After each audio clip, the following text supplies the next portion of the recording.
Welcome to SSC मेडी दोस्तों, बहुत ज़्यादा इंपॉर्टेंट अपडेट है आप सभी के लिए।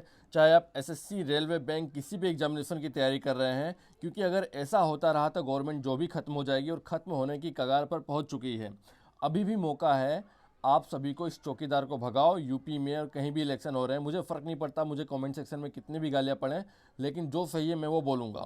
आपने अभी देखा होगा कि रेलवे में इतना बड़ा अमेंडमेंट कर दिया और उसका इफेक्ट रेलवे पर तो पड़ेगा ही, साथ में जितनी भी अपकमिंग एग्जामिनेशन है, चाहे वो एसएससी हो, बैंकिंग और कोई दूसरी डिपार्टमेंटल एग्जाम है, वहाँ भी पड़ेगा।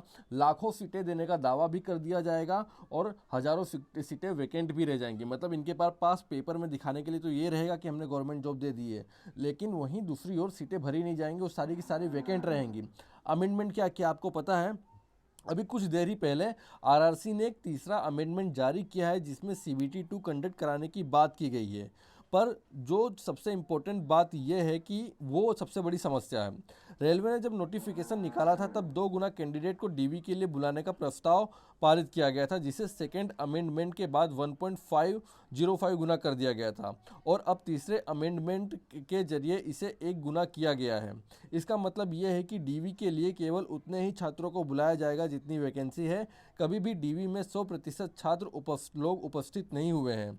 एसएससी, बैंकिंग के काफ़ी छात्र रेलवे की परीक्षा में शामिल होते हैं, अतः कम से कम 10 से 20% लोग सीबीटी 2 और पीईटी क्वालिफाई करने के बाद भी डॉक्यूमेंट वेरिफिकेशन में अपीयर नहीं होंगे। और जितने लोग डॉक्यूमेंट वेरिफिकेशन में अपीयर नहीं होंगे, वो सीटें, वो वैकेंसी खाली रह जाएगी। और इसके अलावा सबसे बड़ा गेम प्लानिंग तो ये है कि डॉक्यूमेंट वेरिफिकेशन के बाद भी मेडिकल का प्रावधान होता है और हज़ारों छात्र मेडिकल क्लियर नहीं कर पाते। तो इस तरह से जो 1 लाख वैकेंसी देने का दावा किया जा रहा है, इसमें हज़ारों वैकेंसी खाली रह जाएगी, इस बात की प्रबल संभावना है। आप ये ऑफिशियल नोटिफिकेशन देखिए रेलवे ग्रुप डी का, जिसमें 1.05 जो टाइम कैंडिडेट को बुलाया जाने का दावा किया गया था सीबीटी के बाद, लेकिन उसके बाद हुआ क्या है कि अब नई नोटिफिकेशन के अकॉर्डिंग यहाँ पर ये देखिए, नई नोटिफिकेशन के अकॉर्डिंग यहाँ पर मात्र 1:1 के रेशियो में कैंडिडेट को बुलाया जाएगा। मतलब जितनी वैकेंसी होगी उतने ही कैंडिडेट को बुलाया जाएगा। अब यहाँ पर सबसे बड़ी प्रॉब्लम यही है जो मैंने आपको पहले बताया, कि सीटें वैकेंट रह जाएंगी, क्योंकि जितने लोगों को डॉक्यूमेंट वेरिफिकेशन में बुलाया जाएगा तो सभी लोग अपीयर नहीं होंगे। किसी का 3 साल बाद एग्जामिनेशन कंडक्ट कराई जा रही है, कहीं कोई एसएससी में सेलेक्ट हो जाएगा, कोई बैंकिंग में सेलेक्ट हो जाएगा, कोई कहीं और सेलेक्ट हो जाएगा, कोई दूसरी जॉब चालू कर देगा, और उसके बाद डीवी भी है तो वहाँ पर भी बहुत सारे लोग डिस्क्वालीफाई होंगे। तो 1 लाख की जगह पता नहीं 50,000 भी वैकेंसी भरी जाएगी कि यार नहीं भरी जाएगी, इसके बारे में हम कुछ नहीं कह सकते। तो आप देख सकते हैं कि सरकार हर तरीके से साजिश रच रही है जॉब आपको न दी जाए, आपको इसी चीज़ों में उलझा के रखने के लिए। 3 साल बाद एग्जामिनेशन को कंडक्ट कराया जा रहा है और उसमें इस तरह से सरेआम खुलेआम झोल किया जा रहा है कि वैकेंसी होने के बाद भी आपको वैकेंसी नहीं दी जाएगी। तो सबसे बड़े मूर्ख आप हैं। उस दिन मैंने एक पोस्ट कर दिया था कम्युनिटी के ऊपर कि आप जात पात धर्म के ऊपर वोट ना दें, तो कई अंध भक्तों की आत्माएं जग गईं।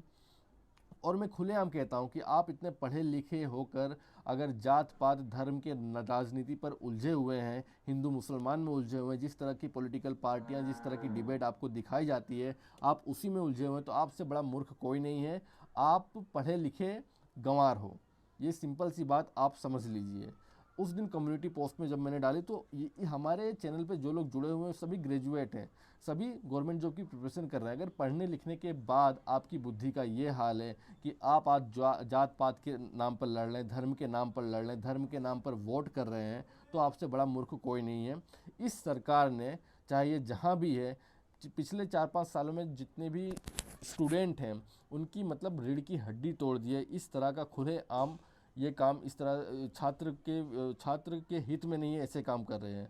और खुलेआम आप सपोर्ट करें तो एंजॉय कीजिए आप इस सरकार को। आने वाले वक्त में भी इसको यूपी में जिताइए, पंजाब में जिताइए, जहाँ भी आप जिताना चाहते हैं जिताइए। 2024 में फिर से लाइए और एंजॉय कीजिए इनकी जो सर्विस प्रोवाइड की जा रही है। जय हिंद।